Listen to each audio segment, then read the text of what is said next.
राम राम. अबीज होममध्ये आपले खूप खूप स्वागत आहे. आता काही दिवसानंतर अधिक मास सुरुवात होणार आहे. सगळ्यांची अनारसे बनवण्यासाठी आपल्या जावयाला वाण देण्यासाठी लगबग सुरू झालेली आहे. लेकीला जावयाला काय द्यावे, कुठलं वाण द्यावे, कसं द्यावे, ह्या सगळ्या विषयावरती घरामध्ये चर्चेला सुरुवात झालेली आहे. तर आजच्या व्हिडिओमध्ये आपण पाहणार आहोत की आपण वाण कुठल्या कुठल्या वस्तूंचं देऊ शकतो, ते कशा प्रकारे द्यावे, कोणत्या पात्रामध्ये द्यावे, हे सगळं आपण संपूर्ण पाहणार आहोत. व्हिडिओ स्किप न करता पूर्ण पहा. आवडल्यास एक लाईक तो बनता आहे. चला पटकन सुरुवात करूया. सगळ्यात आधी आपल्याला महत्त्व असतं अधिक मासामध्ये, ते असतं अपूप्स म्हणजेच अनारसे. तर अनारसेची रेसिपी मी अपलोड केलेली आहे वेगवेगळ्या प्रकारची. तुम्ही हे व्हिडिओ नक्की बघा आणि लाभ घ्या. त्यानंतर हे पूजेची सुपारी आहे, याला पुगी फल असे देखील म्हणतात आणि आपल्या हिंदू धर्मामध्ये या सुपारीला गणपतीचं विशेष मान दिला गेलेला आहे. हे सुद्धा आपल्याला 33 या प्रमाणामध्येच आपल्याला वाण द्यायचं आहे. त्यानंतर आपण वाण देण्यासाठी घेऊ शकतो हे बत्तासे आहे. हे साखरेपासून तयार केल्या जातात हे, आणि हे आजपासूनच नाही, अनादी कालापासून या गोष्टीचं खूप महत्त्व आहे. कुठल्याही शुभ प्रसंगी हे अनारसे पूर्वी मिठाईच्या जागेवरती वाटप केल्या जायचे, तर याचं सुद्धा तुम्ही वाण देऊ शकता. त्यानंतर पुढे वाण देण्यासाठी आपण खारीकसुद्धा वापरू शकतो. तर यामध्ये बी असतं आणि हे खूप शुभ फल मानलं गेलेलं आहे. पूजेमध्ये देखील हे वापरल्या जातं. त्यानंतर आता हा अधिक ज्येष्ठ महिना आहे, तर आपण यामध्ये आंब्याचं वाणसुद्धा देऊ शकतो. उन्हाळा आहे, आंब्याचा सीझन आहे, तर भरपूर मात्रामध्ये आंबे अवेलेबल आहे. तर 33 प्रमाणामध्ये आपल्याला आंब्याचं वाण देखील द्यायचं आहे.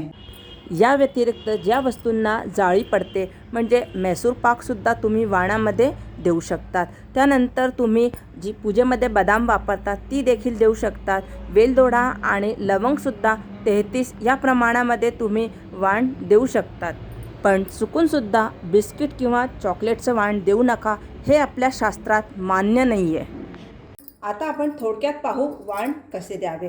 तर सगळ्यात आधी आपल्याला वाण देण्यासाठी कुठल्याही धातूची आपल्याला एखादं ताट किंवा तामण जे असणार ते घ्यावे. तर आपल्याला चुकूनसुद्धा प्लास्टिक किंवा इतर जे असतात ते आपल्याला पात्र घ्यायचं नाही आहे. आपल्याला तांब्याचं, पितळ्याचं किंवा चांदीचं किंवा स्टीलचं, ह्या 4 धातूंपैकी कुठलंही तुम्ही घेतलं तरी चालेल.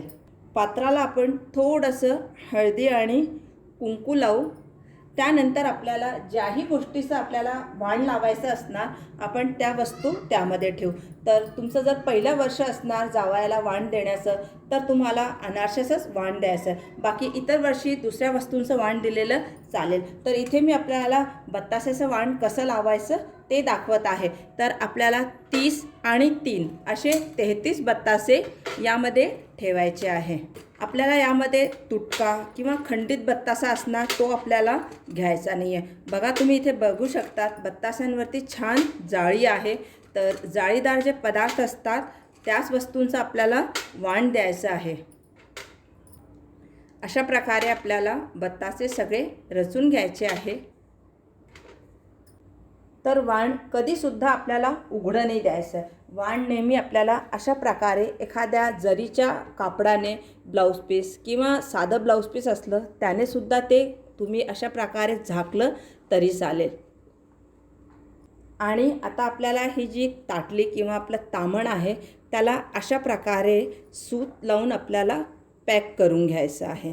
तर अशा प्रकारे याच्यावर मी सूत गुंडाळून घेतले आहे आणि वाण देताना त्यावरती आपल्याला अशा प्रकारे दीप प्रज्वलित करून तो ठेवायचा आहे. तर आता तुम्ही दिवा चांदीचा, पितळेचा किंवा तांब्याचा घेतला तरी चालेल, कुठल्याही धातूचा घेतला तरी चालेल. सोबतच यथाशक्ती दक्षिणा ठेवावी. आपल्याला आपल्या लेकीला, जावयाला जे वस्त्र द्यायचे आहे ते कुंकू लावून ते द्यावे. भेटवस्तू द्यायची असल्यास ती दिली तरी चालेल. तर अशा प्रकारे तुम्ही वाण कोणालाही देऊ शकतात. यामध्ये तुम्हाला अजून जर काही गोष्टी यामध्ये ॲड करायच्या असणार तर तुम्ही ते देखील करू शकतात.